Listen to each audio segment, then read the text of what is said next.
बताइए क्या बाहर आने की क्या जरूरत पड़ गई ऐसी आपको? ऐसा जी ठंड चलना की बात ही है। हाँ हमने बात है ना तो हमने सुन मेरी बात चाह तो मरकज में जरूरत पड़ जा हूँ भी हमारा रहे वहाँ और चाह असदुद्दीन अवैसी साहब के साथ जरूरत पड़ जा हूँ भी हमारा रहे। जब बैरिस्टर असदुद्दीन अवैसी साहब हमारे लिए नासिर जुनैद मामले में वहाँ जा सकते हैं, आंध्रा से आकर मेवात जा सकते हैं, आवाज़ उठा सकते हैं, पहलू की, अखलाक की, वारिस की, उमर मोहम्मद की आवाज़ उठा सकते हैं, तो बैरिस्टर असदुद्दीन अवैसी साहब के लिए क्या हम यहाँ नहीं आ सकते? उखला वालों के पास ये हमारे भाई नहीं है। इसके लिए आए हैं अवैसी साहब के लिए आए हैं या फिर सिपाउर रहमान के लिए आए हैं आप? भाई अवैसी साहब के लिए आए हैं। अवैसी साहब सिपाउर रहमान के लिए आया है हाँ। और सिपाउर रहमान हक और सच के लिए बंद है जेल में। तो क्या लग रहा है चुनाव कौन निकल रहा है इस बार? आप एमआईएम का पट्टा डाल रहे हैं, कह रहे हैं कि ये तो वोट काटने आ गई है यहाँ। एमआईएम वोट काट रही है, वोट काट रहा है केजरीवाल, वोट काट रही है कांग्रेस।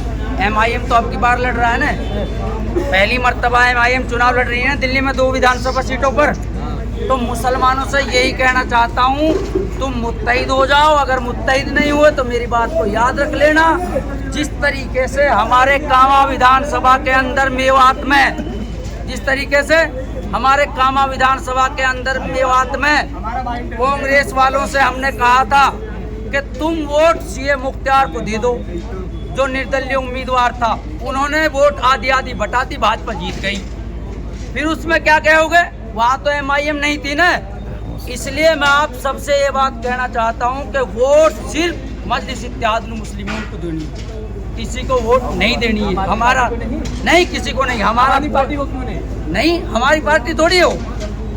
क्या बात कर रहे हैं? कह रहे हैं सबकी पार्टी है। नहीं, किसी हमारी तो कोई पार्टी नहीं है, हमें तो सब इस्तेमाल करते हैं मेरे भाई, टिश्यू पेपर की तरह इस्तेमाल करते हैं मुसलमानों को। अच्छा ठीक है। संभल पर क्यों नहीं बोले? दिल्ली दंगों पर केजरीवाल क्यों नहीं बोले? नूह दंगे पर केजरीवाल क्यों नहीं बोले? बताओ मुझे। जहाँ भी दंगे हुए भारत में क्यों नहीं बोले? कोरोना काल में मरकज पर सबसे पहले केजरीवाल ने कहा था मैं 2 दिन में बंद करा देता, और केजरीवाल ने ये कहा था मैं 2 दिन में सिपाउर रहमान ताहिर हुसैन को जेल में भिजवा देता। अब पता लगा है ईट से ईट भेज रही है यहाँ है? अब नानी याद आ रही है, ईट से ईट भेज रही है यहाँ। ईट से ईट नहीं, इंशाल्लाह कामयाबी होगी इंशाल्लाह। सिपाउर रहमान की तरफ सिपाउर रहमान 100% जीतेंगे इंशाल्लाह। अच्छा, अगर खुदा न चाहे तो। कह रहे कि यहाँ पे हमारे अब्दुल्ला खान है, उनके साथ लोग जा रहे सुनो हैं। मेरी बात, जो लोग कांग्रेस, आम आदमी, आरजेडी, जेडीयू, जनता दल, जितनी भी पार्टियां हैं, सारी की सारी पार्टी मुसलमान को डरा रही है कि भाजपा आ जाएगी। हम भाजपा से नहीं डरते, हम अल्लाह के बंदे हैं, हम सिर्फ खुदा से डरते हैं।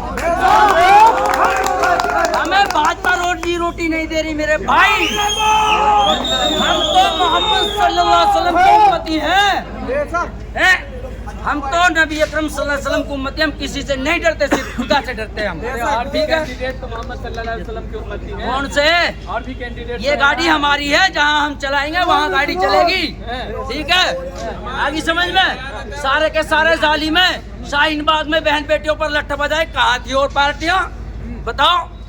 शाहीन बाग में, कोरोना काल में, एनआरसी में, CAA में, NPR में कहाँ थी और पार्टियाँ क्यों नहीं बोली? मेरे 2 भाइयों का मर्डर हुआ, नासिर और जुनैद का, क्यों नहीं बोले? कांग्रेस की विधायक थी वहाँ जाहिदा खान। इमरान प्रतापगढ़ी साहब खुद बीजेपी की भी पार्टी बोलते हैं, लेकिन जितनी उसको मिल जाती है इतना ही बोलते हैं, जितने उसका स्टीयरिंग का डीजल मिलता है इतना ही चलते हैं। हम टंकी फुल करके चलते हैं साहब, जहाँ हमारा सफर का कोई मुकाम नहीं है। सिपाउर रहमान बाहर है, उसका कोई ये पड़ेगा, असर पड़ेगा यहाँ सिपाउर रहमान का? देखो इंशाअल्लाह करने वाली जात तो खुदा की है, जनता को समझना चाहिए। अगर 2 सीटें दे देंगे तो 68 सीट तो उनके लिए छोड़ कर रखी है ना। किसी भी मुद्दे पे हमारे पे कोई नहीं बोलता, कोई भी नहीं बोलता, न कांग्रेस, न भाजपा, न शिवसेना, न आरजेडी, न जेडीयू, न बसपा, न सपा। सिर्फ क्या तो बैरिस्टर असदुद्दीन अवैसी साहब बोलते हैं या चंद्रशेखर आज़ाद साहब। क्यों? क्या चंद्रशेखर आज़ाद साहब वो संविधान के दायरे में बात करते हैं और बैरिस्टर असदुद्दीन अवैसी साहब कानून को फॉलो करते हैं, भारत की को। और जो कहते हैं दंगा भड़काता है, आज तक मैं कह रहा हूँ एक भी वीडियो कोई निकाल के दिखा दे कि असदुद्दीन अवैसी साहब ने, सदर साहब ने दंगा भड़काने की बात करी। हक बात कहता है, चुप जाती है इनको। मौलाना अरशद मदनी साहब चुप क्यों है? कांग्रेस की तरफ क्यों बैठते हैं? मौलाना अरशद मदनी साहब को भी एक दिन असदुद्दीन ओवैसी को मानना पड़ेगा कि कौम का रहबर है। हर उलमा को मानना पड़ेगा, अगर नहीं मानेंगे तो खड्डे में जाएंगे। एक एक करके मारते रहेंगे जैसे भेड़ या बकरियों को। सब अपने आप को तो यही बता रहे कौम के रहबर हम हैं। कौन? सब सब झूठे हैं, सब मुनाफिक है, सब मुनाफिक है, सब झूठे हैं। सबको दलाली चाहिए, दलाली। जिनको दलाली मिल रही है वो उसकी चाटुकारी कर रहे हैं। अरे ओवैसी खुद बीजेपी से मिले। कौन? एक काम करो, हाँ। कोई सबूत दिखा दो, हाँ। मान जाऊंगा। कोई सबूत दिखा दो, मान जाऊंगा। कहने को तो कोई भी कह दे। बैरिस्टर असदुद्दीन ओवैसी साहब ने ये बात कही, रोज़ाए रसूल पे चलो। हाथ लगा के मैं कहता हूँ, अगर बीजेपी की टीम हो तो मुझे बददुआ करो, खाना काबा के सामने। जो इस बात को नहीं मानता हूँ मुसलमान नहीं। जो मुसलमान, अल मुस्लिम वकुल मुस्लिम, मुसलमान मुसलमान का भाई है, ठीक है। मुसलमान कहीं भी हो, और मुसलमान का काम है इंसानियत का, ना कि दंगा भड़काने का। मुसलमान सही काम को कर लो, जो भारत का कानून उसको फॉलो कर लो, कोई दिक्कत नहीं, परेशानी नहीं। हम नहीं डरते भाजपा से, हम सिर्फ खुदा से डरते हैं। ला इलाहा इल्लल्लाह, सुपर पावर सिर्फ अल्लाह। चल